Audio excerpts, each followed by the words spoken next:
بسم اللہ الرحمن الرحیم۔ دوڑنے والا پتھر، یہ ایک ہاتھ لمبا، ایک ہاتھ چوڑا، چوکور پتھر تھا جو ہمیشہ حضرت موسیٰ علیہ السلام کے جھولے میں رہتا تھا۔ اس مبارک پتھر کے ذریعے حضرت موسیٰ علیہ السلام کے دو معجزات کا ظہور ہوا، جن کا تذکرہ قرآن مجید میں بھی ہوا ہے۔ پہلا معجزہ، اس پتھر کا پہلا عجیب کارنامہ جو در حقیقت حضرت موسیٰ علیہ السلام کا معجزہ تھا، وہ اس پتھر کی دانش مندانہ لمبی دوڑ ہے، اور یہی معجزہ اس پتھر کے ملنے کی تاریخ ہے۔ اس کا مفصل واقعہ یہ ہے کہ بنی اسرائیل کا یہ عام دستور تھا کہ وہ بالکل ننگے بدن ہو کر مجمع عام میں غسل کیا کرتے تھے، مگر حضرت موسیٰ علیہ السلام گو کہ اسی قوم کے ایک فرد تھے اور اسی ماحول میں پلے بڑے تھے، لیکن خداوند قدوس نے ان کو نبوت اور رسالت کی عظمتوں سے سرفراز فرمایا تھا۔ اس لیے آپ کی عصمت نبوت بھلا اس حیا سوز بے غیرتی کو کب گوارا کر سکتی تھی؟ آپ بنی اسرائیل کی اس بے حیائی سے سخت نالاں اور انتہائی بیزار تھے، اس لیے آپ ہمیشہ یا تو تنہائی میں یا تہبند پہن کر غسل فرمایا کرتے تھے۔ بنی اسرائیل نے جب یہ دیکھا کہ آپ کبھی بھی ننگے ہو کر غسل نہیں فرماتے، تو ظالموں نے آپ پر بہتان لگا دیا کہ آپ کے بدن کے اندرونی حصے میں یا تو برس کا سفید داغ یا کوئی عیب ضرور ہے جس کو چھپانے کے لیے یہ کبھی برہنہ نہیں ہوتے، اور ظالموں نے اس تہمت کا اس قدر شور، اعلان اور چرچا کیا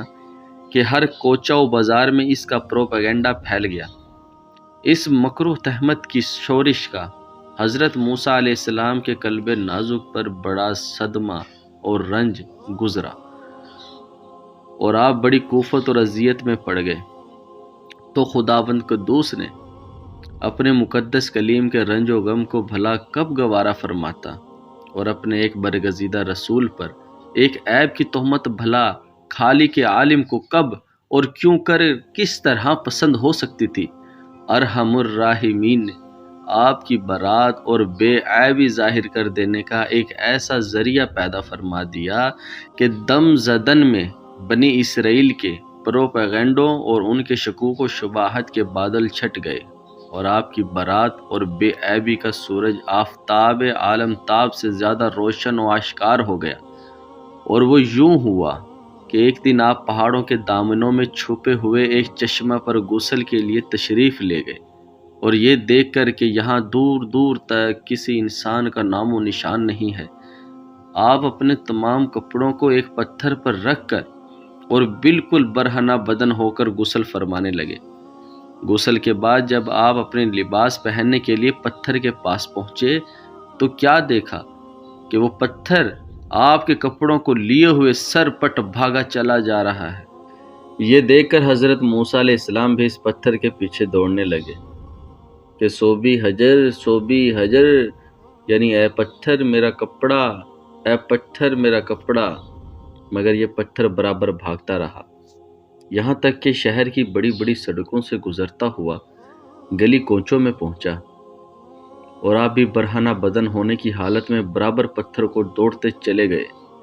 اس طرح بنی اسرائیل کے ہر چھوٹے بڑے نے اپنی آنکھوں سے دیکھ لیا کہ سرے سے پاؤں تک آپ کے مقدس بدن میں کہیں بھی کوئی عیب نہیں ہے،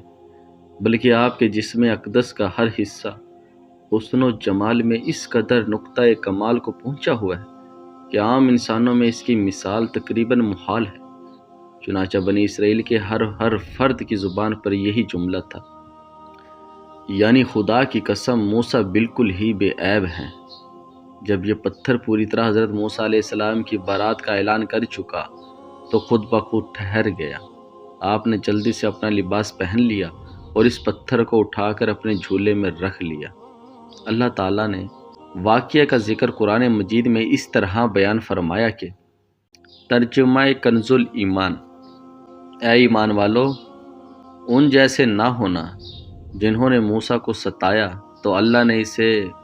بری فرما دیا اس بات سے جو انہوں نے کہی، اور موسیٰ اللہ کے یہاں آبرو والا ہے۔ دوسرا معجزہ،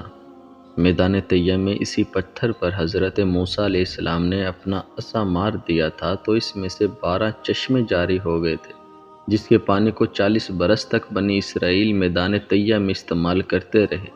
جس کا پورا واقعہ پہلے گزر چکا ہے۔ قرآن مجید کی آیت میں پتھر سے یہی پتھر مراد ہے۔ ایک شبہ کا ازالہ۔ معجزات کے منکرین جو ہر چیز کو اپنی ناقص عقل کی اینک ہی سے دیکھا کرتے ہیں، اس پتھر سے پانی کے چشموں کا جاری ہونا محال قرار دے کر اس معجزے کا انکار کرتے ہیں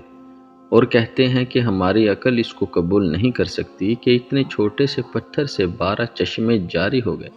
حالانکہ یہ منکرین اپنی آنکھوں سے دیکھ رہے ہیں کہ بعض پتھروں میں خداوند تعالیٰ نے یہ تاثیر فرما دی کہ وہ بال مونڈ دیتے ہیں، بعض پتھروں کا یہ اثر ہے کہ وہ سرکے کو تیز اور ترش بنا دیتے ہیں، بعض پتھروں کی یہ خاصیت ہے کہ وہ لوہے کو دور سے کھینچ لیتے ہیں، بعض پتھروں سے موذی جانور بھاگ جاتے ہیں، بعض پتھروں سے جانوروں کا زہر اتر جاتا ہے، بعض پتھر دل کی دھڑکن کے لیے تریاک ہے، بعض پتھروں کو نہ آگ جلا سکتی ہے نہ گرم کر سکتی ہے، بعض پتھروں سے آگ نکل پڑتی ہے، بعض پتھروں سے آتش فشاں پھٹ پڑتا ہے۔ تو جب خداوند قدوس نے پتھروں میں قسم قسم کے اثرات پیدا فرما دیے ہیں تو پھر اس میں کون سی خلاف عقل اور محال بات ہے کہ حضرت موسیٰ علیہ السلام کے اس پتھر میں اللہ تعالیٰ نے یہ اثر بخش دیا کہ اس میں یہ خاصیت عطا فرما دی کہ وہ زمین کے اندر سے پانی جذب کر کے چشموں کی شکل میں باہر نکلتا رہے، یا اس پتھر میں یہ تاثیر ہو کہ جو ہوا اس پتھر سے ٹکراتی ہو وہ پانی بن کر مسلسل بہتی رہے۔ یہ خداوند قادر و قدیر کی قدرت سے ہرگز نہ کوئی بعید ہے، نہ محال، نہ خلاف عقل، لہٰذا اس معجزے پر ایمان لانا ضروریات دین میں سے ہے اور اس کا انکار کفر ہے۔ قرآن مجید میں ہے۔ ترجمہ کنز الایمان۔ اور پتھروں میں تو کچھ وہ ہیں جن سے ندیاں بہہ نکلتی ہیں، اور کچھ وہ ہیں جو پھٹ جاتے ہیں تو ان سے پانی نکلتا ہے، اور کچھ وہ ہیں کہ اللہ کے ڈر سے گر پڑتے ہیں۔ بہرحال پتھروں سے پانی نکالنا یہ روزانہ کا چشم دید مشاہدہ ہے، تو پھر بلا حضرت موسیٰ علیہ السلام کے پتھر سے پانی کے چشموں کا جاری ہو جانا کیوں کر خلاف عقل